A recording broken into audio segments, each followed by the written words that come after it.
What's up YouTube, GlazedAndConfused here with another deck profile, and today we're going to be looking at gadgets. Now, a lot of you may know gadgets for being, one of those splashable engines that you can put in tons of machine decks to always maintain hand advantage, but now they're a little bit better. With the addition of Gold and Silver Gadget, gadgets are a very viable rank 4 spam deck, especially with cards like Limiter Removal. These guys can OTK very quickly and shut down your opponent very fast. So let's get into the deck. So since this is a gadget deck, we are going to be playing a lot of gadget monsters. So first off, we have 3 Gold Gadget and 3 Silver Gadget. These are the new cards from the Dark Side of Dimensions movie pack, and their effects are pretty decent. So when you summon a Gold or Silver Gadget, you can summon a level 4 monster from your hand as long as it's a machine. And if you guys have played gadgets before, you'd know that that means you can summon another gadget from your hand. And these effects do stack, so if you play a Gold Gadget, you can summon a Silver Gadget, and then use Silver Gadget's effect to summon another monster from your hand. So you can see how much synergy they have with each other, and an average first turn with this deck will lead to at least 1 XC summon the majority of the time. So, and they also have effects when they get destroyed. You can special summon gadgets out from your deck, but chances are they won't be on the field that long. You'll usually be XC summoning with them. And to supplement those gadgets, you have your targets for them, which are Green, Red, and Yellow Gadget. These cards have been around for a while. If you've been following this game for any sort of time, I'm sure you'll know about these cards. They were around back when Yugioh used them, so they've been through the ringer when it comes to reprints and that kind of thing. So Green, Red, and Yellow all search out each other. Green searches out Red, Red searches out Yellow, Yellow searches out Green, which means when you summon them using Gold or Silver Gadget's effect, you can also add another one to your hand that you can use for next turn. So there's always hand advantage in this deck, and the majority of the time you'll be having something to play every turn. It's kind of hard to, lose your hand in this deck with how much advantage you can generate with these cards, and it really is a rank 4 spam kind of deck that heavily focuses on XC summoning every turn. And another card that will help you do that is Goblindbergh, which we play 3 of. Goblindbergh is one of those cards that you can splash into a lot of rank 4 decks, just like this one. A lot of people are using Tin Goldfish in their gadget builds, but to be honest with you, I think Tin Goldfish is the better option, so if you have the money, you should go for it. But last I checked, I think they were about $4.50 a piece, and Goblindberghs were like less than 50 cents. So, I mean, if you have the money, go ahead and splash that cash, But for me, Goblindbergh works fine. I just think it comes down to player preference. The one thing that you can't do if you're using Goblindbergh is go into Gear Gigant X, which is kind of a little bit of a blow, but that's how you're saving money in this deck. And we also play 2 Deskbot 1, which is a tuner monster, which opens up some synchro plays, and it also has a special summoning effect from the graveyard, and top on that, it also gains attack based on how many machines you have on the field, so that helps you go for an OTK if you decide not to XC summon and keep your gadgets on the field for the battle phase. And the last monster is Angel Trumpeter. I do play double summon in this deck, which we'll see in a second, so Angel Trumpeter can be summoned pretty easily, especially with Goblindbergh, and it's a level 4 tuner with 1900 attack, so it's a pretty decent generic card to say the least. You can play Unexpected Die in combination with Angel Trumpeter because it is a normal monster, but I do not play Unexpected Die in this deck, but you could if you wanted to. So let's move on to the spells. We start off with 1 instant fusion, and that is to get out your Norden. I only play it at 1 because I don't really think it's necessary, and realistically I don't think you need to have it in every hand, but if you want to play 2 to get to Norden quicker, you can. We also play, along that same line of thinking, 1 double summon, so you can get your gadget's effects more than once per turn. You can summon Goblindbergh more than once per turn. Double summon opens up a lot of combos in this deck. This is an older card. I think it's from Tactical Evolution. Yep, Tactical Evolution was one of those sets that had those misprints on the rares, so it has like secret rare coloring instead of the silver lettering, in case you guys were wondering why that is. But yeah, double summon, kind of expensive now because it's a little bit of an older card that doesn't really get that much play anymore, but it is pretty decent. play 2 Smashing Ground. It's just a little bit of a removal card because in this format, this is mainly against Blue Eyes. 2,000, 2,500 defense monsters roaming around. You want to get rid of them as quick as possible because you're not going to be able to really get over them with gadgets. And because this is a machine deck, obviously 1 limited removal. That should be pretty self-explanatory. Helps you set up for that OTK. 1 Rank Up Magic, Astral Force. This is a card I've never used before in a deck. This is my first experience with it, and it's actually pretty good. It can help you go into some really decent boss monsters. So if you have a Utopia on the field, you can discard it and go for Utopic Dragon, or you can actually use this effect with Utopia and go into Utopia Beyond. So with the amount of rank 4 monsters that you can use in this deck, I feel like it would be remiss not to have a rank up magic in this deck. That's why I included it, but you can take it out in favor of an instant fusion, something like that. 2 Mystical Space Typhoon, because in an OTK deck you really don't want to have that much back row, because back row will make you sad. And also in an OTK deck, you probably don't want too many monsters on your opponent's side of the field. You can play a Red Gadget if you want, but I'm just going with the budget option, which is Dark Hole.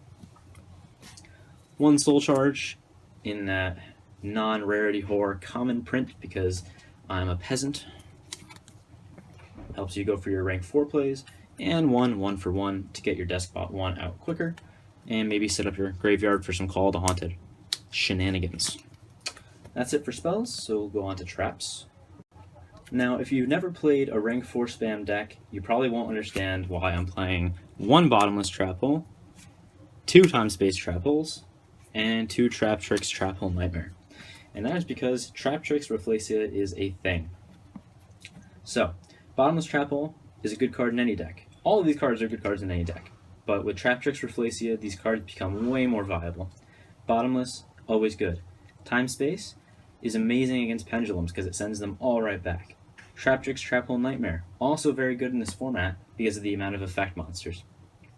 So really, you want to have, I would say, at least 5 Trap Hole cards if you're going to try and turbo Rafflesia out like this deck does on the first turn. And if you don't know what Traptrix Rafflesia is, just wait until we get to the extra deck and I will explain it to you. But all of these cards are really good and I highly recommend you play them. A new card that just got released was Floodgate Trap Hole, I believe. If you want to play that, you can. That's also a good one, but I made this deck before that card came out. 3 Call of the Haunted, so you can get your monsters back from the grave.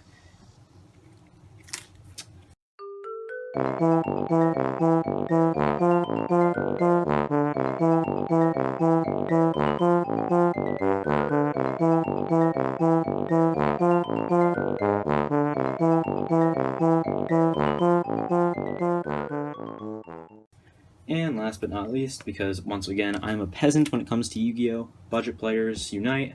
Solemn Warning, not Solemn Strike, but who cares, right? So that's it for the main deck. Now let's go into the extra deck. Alright, so the extra deck is pretty simple.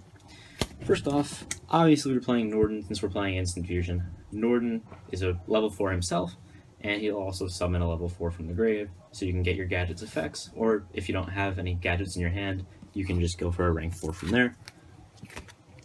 Synchros. 1 Naturia Beast.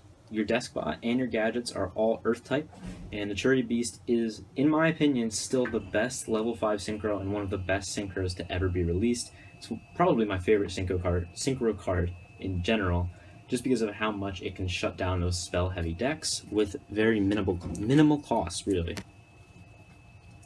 Level 8s. Scrap Dragon.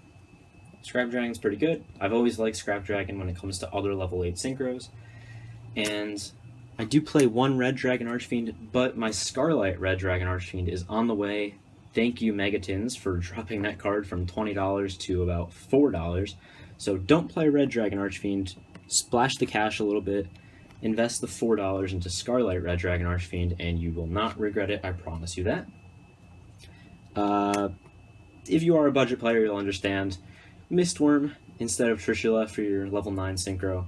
Trishula, at the time of this recording, is still over $20, even though it's gotten a reprint, and Mist Wurm is like $3. I'm not going to lie to you and say Mist Wurm is even close to the ability that Trishula is, but my wallet thanks me. And here's the main card of the deck. This is the card we really like in this deck.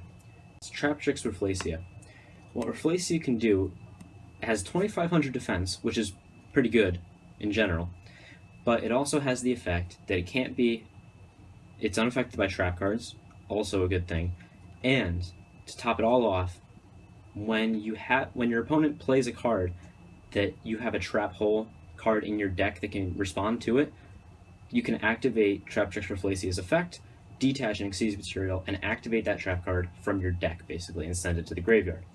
So if your opponent's gonna pendulum summon or something, and you don't have a time-space trap hole on the field, you can use Rafflesia's effect to send it from your deck to the graveyard, and then activate its effect, and all of your opponent's monsters get sent back.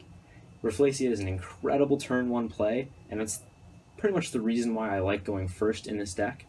You can open up with the Rafflesia, defend a little bit, try and shut down your opponent for the next turn, and then your next turn, they'll have the advantage from using your gadget cards and go into try no TK.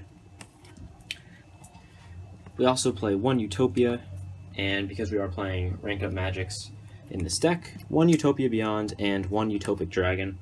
But Utopic Dragon helps you out because not only does it have 4k attack points, but it also has a protection effect, and Utopia Beyond is another one of those cards where you can help out your OTK by lowering your opponent's attack points. So these cards are all pretty good in the deck, and like I said, if you don't want to play the rank up magic Astral Force, and you don't want to play any of these other Utopia cards, you can go into cards like Utopia the Lightning and other rank 4 staples. Play 2 Gear Gigant X, and this helps you facilitate more plays when your hand's a little bit low on cards. It helps you search out your Gold Gadgets or your Silver Gadgets, and if you really need one, it can help you search out your Red, Green, or Yellow Gadgets. And now for the rest of them, it's just basic rank 4s. Dark Rebellion Xyz Dragon, Gaga Cowboy for that last 800, Castel, the Sky Blaster Musketeer, and Abyss Dweller for those graveyard shenanigans on lockdown. And that's really it for the deck. It's a pretty simple deck, to be honest with you. It's not that hard to learn. I would say this is probably the most helmet deck I've ever covered on my channel. It's basically just a rank 4 spam deck, but it's very effective in this format, especially because Rafflesia is still one of the most overpowered cards to me, but overpowered in a balanced way. It's no Cyber Dragon Infinity, but Traptrix Rafflesia is definitely the MVP of this deck. It's worth the money. It went down in price. It's not $7 anymore thanks to the Megatins. So if you are looking for a budget deck, this is going to be it. I don't think... Rafflesia is probably the most expensive card in the deck. Like I said, you should probably pick up a SCARLIGHT Red Dragon Archfiend. That card's a bit over $4 on TCG Player right now. So all in all, this deck probably doesn't cost more than $30, $40 tops. If you're looking for a fun, casual deck, it's not that competitive. It's not gonna, go to YCS and get you a prize card or anything, but it's fun, it's easy, and it's a good time. So that was my gadget deck profile. Let me know what you guys think. If you want to see any more specific deck profiles, let me know in the comment section below. Yeah, like, comment, subscribe, and I'll see you guys next time. Bye.